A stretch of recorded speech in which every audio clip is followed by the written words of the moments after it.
CM योगी कहते हैं कि वो लखनऊ की गद्दी पर नौकरी करने के लिए नहीं आए, वो सिर्फ एक उद्देश्य से काम कर रहे हैं। वो है प्रदेश के हर नागरिक की सुरक्षा का संकल्प। और योगी के इस संकल्प को योगी फोर्स पूरा भी कर रही है। प्रदेश के अपराधियों के लिए योगी के सिंघम काल बने हुए हैं।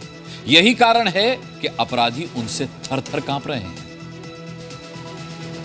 प्रदेश सरकार की जीरो टॉलरेंस की नीति के तहत जो कार्यक्रम आगे बढ़े, उसका परिणाम है कि सुरक्षा का माहौल मिला। योगी प्रदेश की जिस सुरक्षा की बात सीना चौड़ा करके कर रहे हैं, लंगड़ाकर चल रहे इन सभी आरोपियों की तस्वीरें उसी की गवाही दे रही हैं। बता रही हैं कि योगी जो कहते हैं वही वो करते भी हैं। 1, 2, 3, 4, 5, 6, 7, 8। आप बस इन आरोपियों को गिनते जाइए, क्योंकि इन्होंने जो गुनाह किए हैं उनका फल योगी राज में तो मिलना ही था। कौशाम्बी, फर्रुखाबाद, कानपुर, संभल, मेरठ, ग्रेटर नोएडा, सोनभद्र और मुजफ्फरनगर, इन सभी जगहों पर योगी फोर्स के अपराधियों के साथ मुठभेड़ हुई। इनमें कोई हत्या का आरोपी है, कोई डकैती का, तो किसी पर बेटी से छेड़छाड़ का आरोप है, जबकि बेटी की सुरक्षा योगी के लिए सर्वप्रथम है। अपराध और अपराधियों के लिए जीरो टॉलरेंस की नीति के तहत कार्य कर रही है।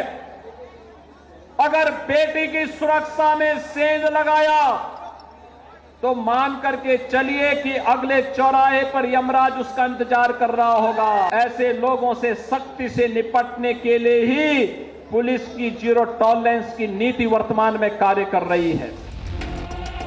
इनमें एक ने कौशाम्बी में एक शादीशुदा महिला के घर में घुसकर उसका गला रेतकर हत्या कर दी थी, जबकि बाकी 3 लोगों पर सोनभद्र में महिला से छेड़खानी और छिनैती का आरोप है, जिन्हें जब पुलिस ने पकड़ने के लिए जाल बिछाया तो इन्होंने गोलीबारी शुरू कर दी।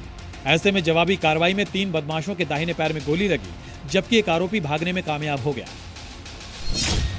आरोपियों के पास से छिनैती के 7,000 रुपए और 3 मोबाइल, 3 तमंचे, 3 खोखा और 3 कारतूस बरामद हुए हैं।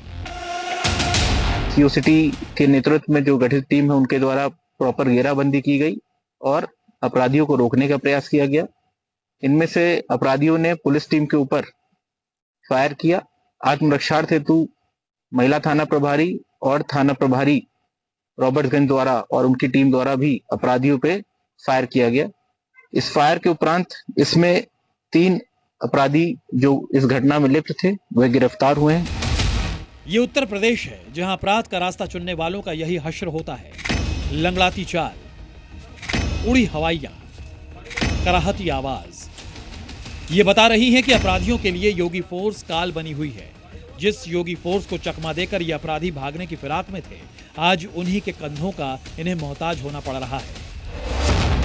मुठभेड़ में गिरफ्तार ये 25,000 का इनामी है, जिसके पैर में गोली लगी तो लूट से तौबा करने का इसने संकल्प ले लिया। मेरठ में जुनैद की हत्या करने वाले 25,000 के आरोपी सुहेल को भी योगी पुलिस ने गिरफ्तार कर लिया। इसके पास से एक तमंचा, कारतूस और एक गाड़ी बरामद की। वाट नगर की टीम, थाना नौचंदी की टीम लगातार इसको तलाशने का प्रयास कर रही थी। आज चेकिंग के दौरान अचानक इसको स्कूटी से आता हुआ देख पुलिस द्वारा इसे पहचान लिया गया। इसके द्वारा भी जब पुलिस से घिरता हुआ अपने आप को पाया गया तो इसने तत्काल पुलिस पर जान से मारने की नीयत से फायर किया। पुलिस द्वारा पलटकर जवाबी कार्रवाई की गई आत्मरक्षार्थ। जवाबी कार्रवाई में इसके पैर में गोली लगी है। इसे इलाज हेतु अस्पताल भेजा गया है।